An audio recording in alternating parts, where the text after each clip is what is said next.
And I think that each of the masters, Castaneda for sure, demonstrated that there's a journey to get there. And when you're totally broken and you no longer can carry any of your own illusions, that's when the reality shifts and it comes into play, and you start understanding the sequence of events that has to work in order for you to do it right. And once you get to that Well, point where you know how to do it, you just take off and do it. well, but this is the deal: is Carlos couldn't make it all the way through. Yeah. He probably studied with one of the most profound, sorcerers, if you want to call him shaman or medicine person, on the planet during that period of time. And the thing is that what happened is that Don Juan decided that he had a whole bunch of other people who, let's just say, had the ability to cross over between time and space with their physical bodies. Don Juan talks a lot about in Carlo Castaneda, like how much he hates this world, like just hates it. It's like the worst possible ever control world. And a lot of really crazy shit happens to Don Juan, in his life, uh, you know, because of the control systems, and then other shamans trying to control him that were really powerful and all these other things.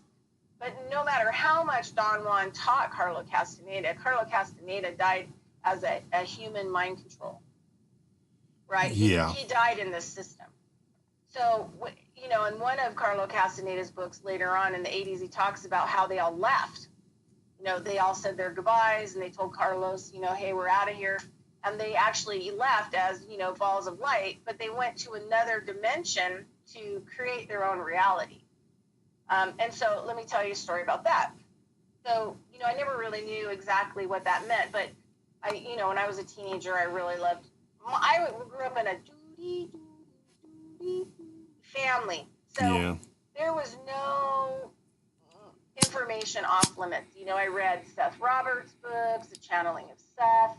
I read Those are astrology books when fascinating. I was like 14 years old. I read Carlo Castaneda's books. I read a lot of I read a lot of stuff. And Lynn Andrews, and she talks about this shaman native woman who, in her life, she was 2,000 years old, and in her life, she learned how to cross through time and space. She had another place in another dimension where, mostly she lived, but she would cross in here and help teach people and be around like Lynn Andrews. And Lynn Andrews would talk about how she just would walk out of nowhere and there she'd be. And in her body from 2,000 years ago, right? Because they learn how to generate enough power that they don't really die anymore. But the main goal is to be able to cross through time and space because this world is such a horrible world. I mean, all of them feel that way. So, I Twin Dreams was her name in Lynn Andrews' books. And then so Don Juan and these guys, this is their pack and their group, this is what they learned to do. So I never really I kind of understood it, but as a young kid, my goal was like to do that. If I couldn't get around the heaven experience, which is a mind control, it's a computer holographic experience, just like abduction. What does it have? The same thing as the UFO sent out a light, a tractor beam, pulled the people up. Well, what's the heaven experience do? Oh, it put out a tractor beam of light and pulled people up. But the heaven experience will give people periodically these experiences and then regenerate them back to life so that they can come here and tell us about how awesome it is, because that's how they harvest us and hold our soul in a prison, to be put back into the system, which you never get out of, right? So this is how they control you. I mean, even death is a controlled holographic experience that's, computer generated and designed. And there are no masters. There's none of that. It's all computer generated based on what you need to know so that they can shock you and capture your soul and then wait and incarnate you back in with a whole new, without any kind of memory of what's going on. The Buddhists, the Tibetan Book of the Dead, or, Tibetan Buddhists, they're also shamans. They're also people that can incarnate at will, but, they practice for 30, 50 years. I mean, some of their, and we can go back to that as well. Remind me about the mummies and stuff of Tibet and stuff like that. But so, some people, because of the frustration of the thousands and thousands and thousands and thousands of years of having been placed here, but seeing that this system is really gnarly, have created traditions on how to like move around it. But this is the thing: you can't live a normal life and do that work. You have to choose. You have to choose what work you're going to do. You can't do both, because you don't have enough time in this physical body to be able to do both. So anyway, I was going to talk about something. Oh, okay. So I went to this workshop. Clear Green, I was involved with Clear Green for a while, and it basically is overseen, but you don't meet these people, the three women that also had studied with Carlo Castaneda, but he was not allowed to talk about them in his books because he had a big ego. But they went on later on to write books that are just beyond this world. I mean, just awesome stuff. So, I've read all these kinds of materials on crossing in and out of these worlds and making your own world. So, but still didn't have a grasp on it. So I ended up going. They had in Pasadena, LA, they had a conference, the Whale and Dolphin Magical Pass, waking your primordial water, workshop. So I decided to go down there and learn some new magical passes. And it was all developed around aquatic, life. And so it was a process of like 4 days or whatever. And it was long. It was like 10 hours each day. And then all you could do is go, to your hotel and pass out, get up, and then go back to the class. So it was like a power opening. But, at some point at the end of the workshop, there was, when everybody got in sync, we all got like our primordial webbing opened and on our physical body, and opened a lot of these things, opened up, going back to the because the deal is that, we contain all of the DNA and RNA because of the water from the moment that this planet was inception. So it takes you all the way back to that as a memory. Depends on, how effed up you are and what you're going to get out of it. So towards the end of the workshop, we're all doing these movements together in sync, and the whole space changes.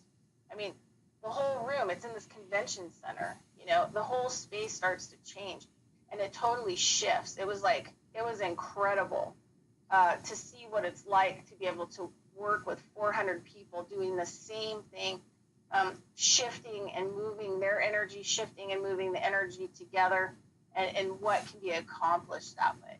It was the most unbelievable thing. The whole workshop, I couldn't even stand my body. I was doing totally medium work and seeing all kinds of crazy stuff, and things were being, revealed to me, blah, blah, blah, blah. Anyway, at one point, one of the teachers who also worked with one of these women that's at the top of Clear Green, this Clear Green was created based on the magical passes that were left by Carlo Castaneda from the shaman work of Don Juan. And the magical passes actually help to clean your field, reboot your energy field, to generate power. So eventually you can live in this body indefinitely, right, and be able to cross in and out of worlds. It's part of the system. There's more things that are included in it. Anyway, so it's how your assemblage point can move, which is like kind of where your consciousness is in your luminous field. I work with a lot of people, and I do a lot of assemblage point moving so that people can learn different places of consciousness within themselves. That also helps for them to kind of become more free. But anyway, so she was like, I think she was like Mayan or Aztec or whatever, the instructor. And she said, okay, I'm going to teach you about something. So they take all of us, 400 people, out of this huge convention center. We're in a line, and then they line us up in 3 rows. I was in the middle row. And then we stare at the convention center building, and we're instructed to only stare at the spot that's most comfortable for us to stare at. and look at everything in that spot. Collect the details of it, every little thing about it. Do not go out and look at the whole building, right, or the environment. Just stare at the one spot that is most comfortable for you to stare at. And over the course of however long we're going to do this, that's it. Look at it intricately, right? So I'm like, we're like an hour. We're all silent. We're all quiet. We're all looking, at our spot, our piece of the puzzle of the picture, right? So then they bring us all back in and they sit us down, and then she tells us the story about, and then this is when it all like came together. This was like in 2000, I don't know, 2009 maybe. I decided to take that class. So then she sat down and told us about that, ancient shamans, or in South America they were called sorcerers. In America they're called medicine people. I don't know what they would in Russia they call them shamans. I call myself a shaman because I come from Russian lineage, right, of people who and I even have at the and I didn't know this until recently either, but because of the ends of my eyes, they almost have an Asian influence where they go up on the end, on the sides. So I didn't know that, but it's another expression of my shamanic lineage. Anyway, so we're in this room, and she tells us about how like we have these stories in archaeology and history that the people just vanish. A civilization of 500,000 people just vanish, right? Well, this plays into this whole ascension. Then people start to think, well, maybe, the extraterrestrials came and saved them before, all the Spaniards, wiped out all the Aztecs, right? So then it leaves room for play. When that's not really what happened at all. What happened is that, the head shaman or the head sorcerer person of the villages would have visions of future events. And when they saw that, a bunch of, white, blue-eyed people were going to invade their country and steal everything and then murder everybody, they had to put it out into the community and say, okay, we're gonna do a practice. We're gonna, in the vision we saw the ability to do this practice, so this is what we're gonna do.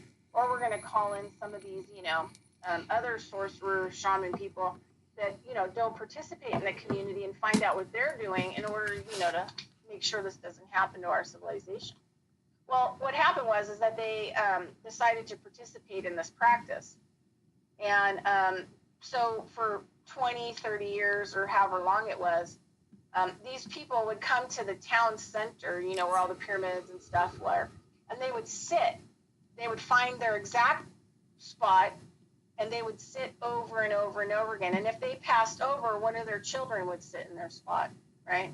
Because the parents' genetics were predisposed for this after a period of time. So it was in the parents' genetics.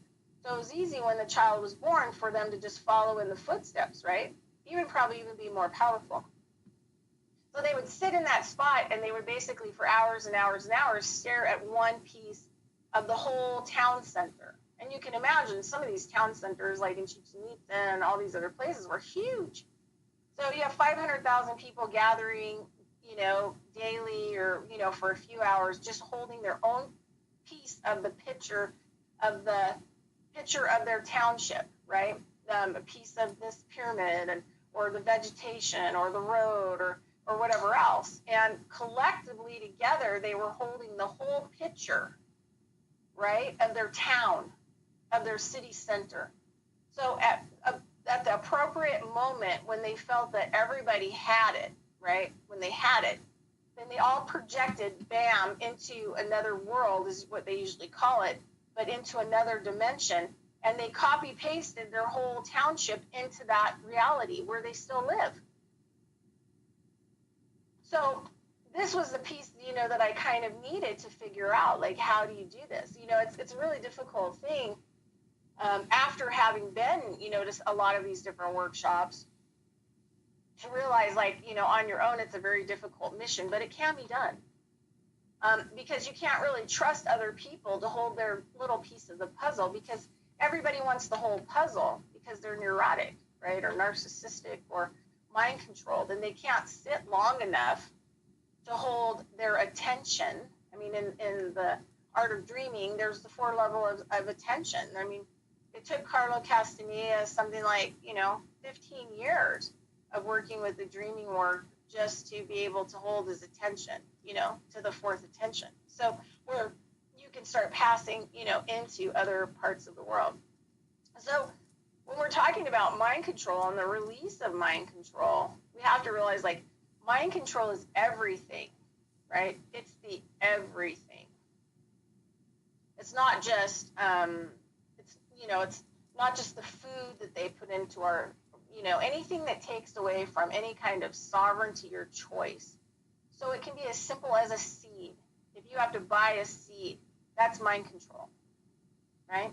If you have to work a job to make money to put a roof over your head, that's mind control, right? That's a cattle lot, feed lot.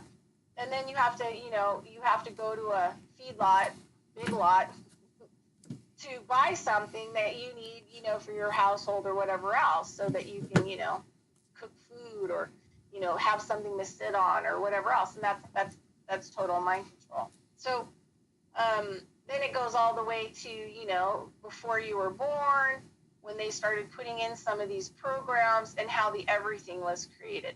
So I have a word that I started using because I've seen it in a lot of spiritual texts. It always talks about the everything and the nothing, right? And it's a contrast, it's a polarity between the two. And that's why I think in the everything, it's all about the polarity and the duality, one side or the other, because that's the mind control system.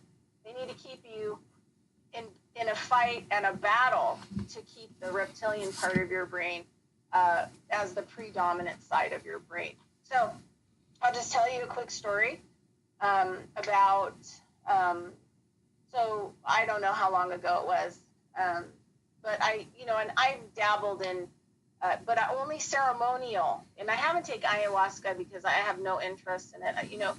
Barfing and shitting my pants for 8 hours just doesn't really appeal to me. And I don't really like, it's a whole other ball game, but I did do, I don't know, I'm going to say 2010.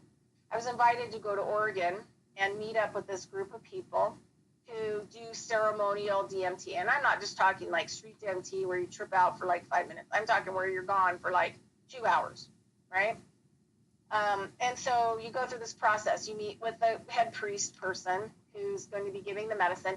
And so I had to have like a private 2-hour consultation and meeting about what to expect, tools on, how to navigate it, several days before I came. But this group of people met together and would do the DMT, the lantern, to go into energetic fields and help correct them, and grids, to correct them, and come back. So periodically they would do it. It's really harsh on you, really tough to do over and over and over again. And I only had interest in doing it once. So anyway, what happened to me, and I think because I'm different, I don't have a lot of blocks or mind control or structures.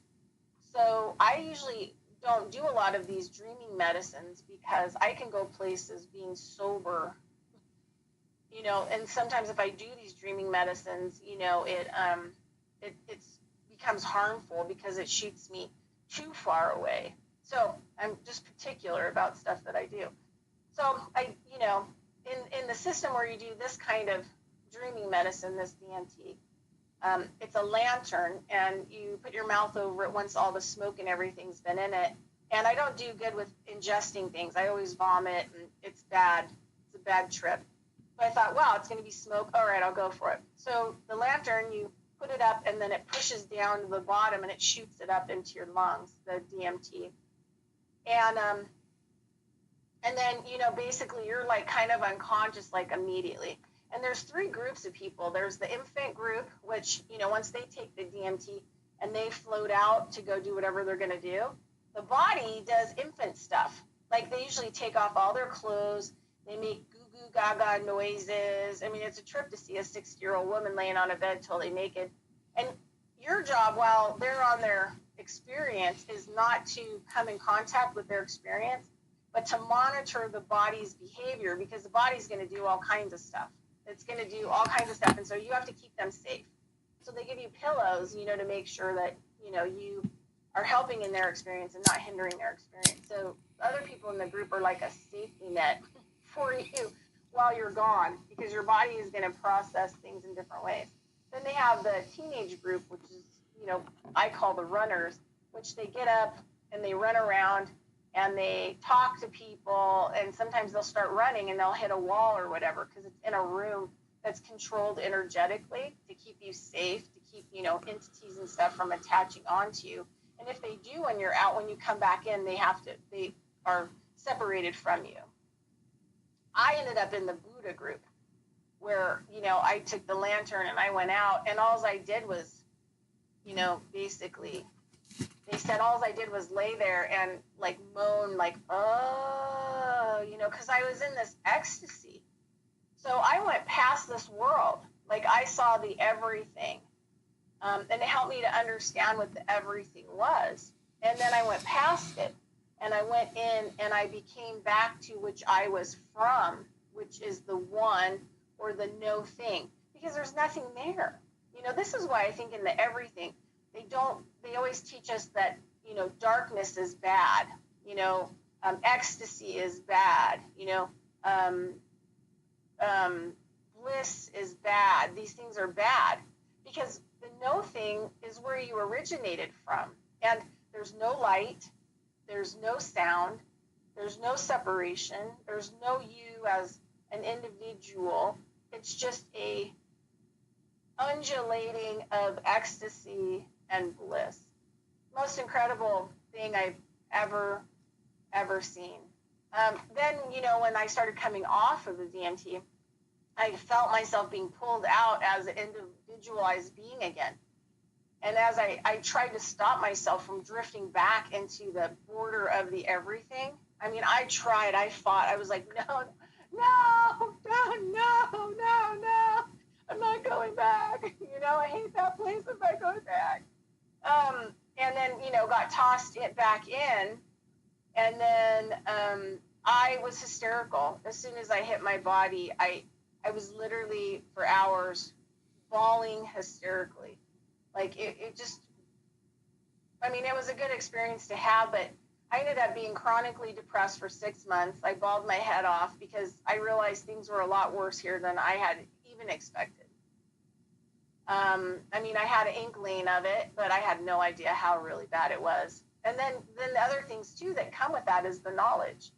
So, I saw how we were harvested energetically off by extraterrestrial races from this no thing, right? And used as, battery material to put into their biological, machines, bodies, and other types of machines that they have in other planets, right?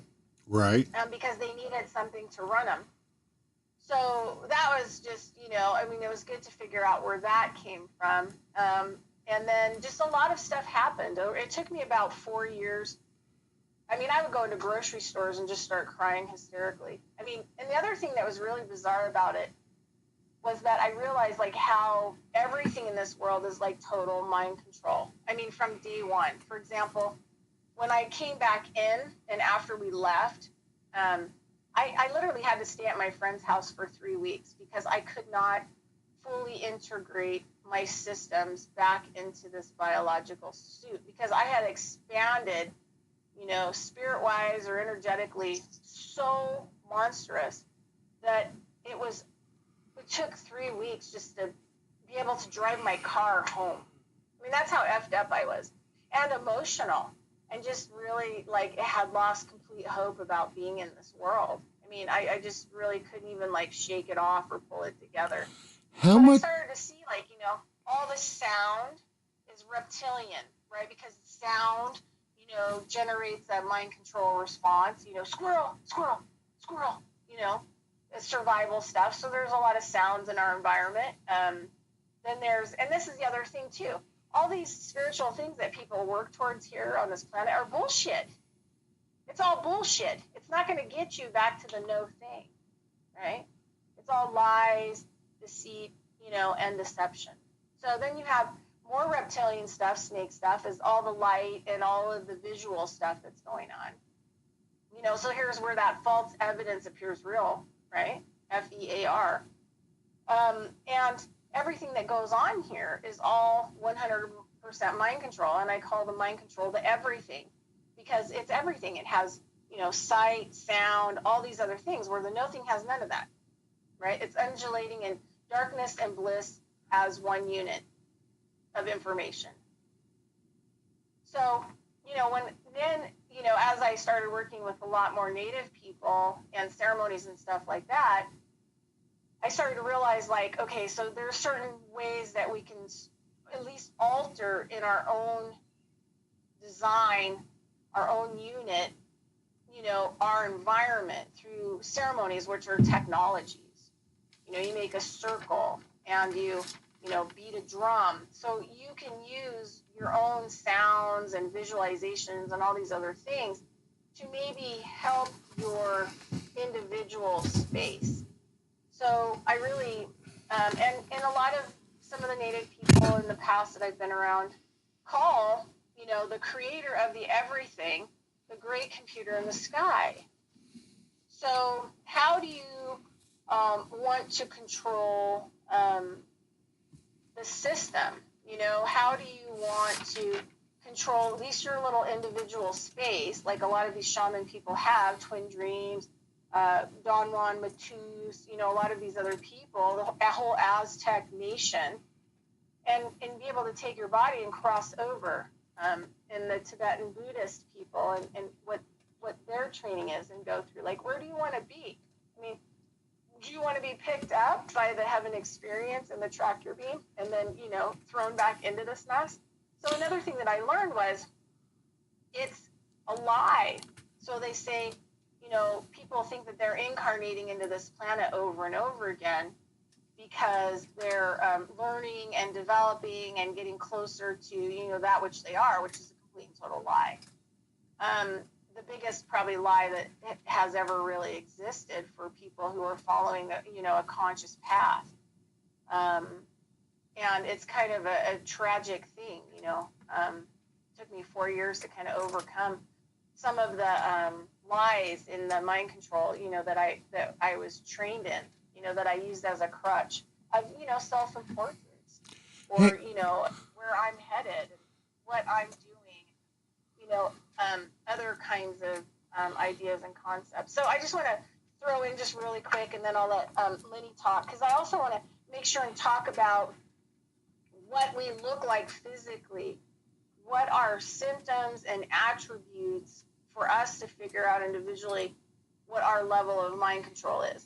I've been working on people for over 30 years. I go in and I help people clean their houses. I do this long distance too, where I can make medicine, send people stuff, help them, and work with their bodies and, move their assemblage points, reboot their systems, as computer type systems. This is what I've been doing as a traditional osteopath. I'm not a DO. I'm not a medical osteopath. I do not do that kind of work. That came later to take over traditional osteopath. My work is I work with all the fields. I work with all of the levels, and I, unravel and restore, try to restore some ancient, programming and bring it to the surface. I unite both sides of the brain so people have easier access and being able to, get a clue, wake up out of their mind control systems. And, wanting to have desire to have a partner and be married, that's a mind control system. It's all around you. All of these kinds of things. I'm not saying don't do them, but make sure when you go into these things that you're really conscious and your partner is really conscious. Otherwise, you're going to have some trouble because you're going to go to sleep. You're going to go into trauma, narcolepsy in the relationship until it becomes too painful where, you really abuse each other and you have to leave. So, okay, so let's talk about the Tibetan Buddhists real quick. So the Tibetan Buddhists have something called, and I've been super lucky in my life, I think, because I'm so consciously aware. And so when these masters and gurus and shamans and people show up in my space,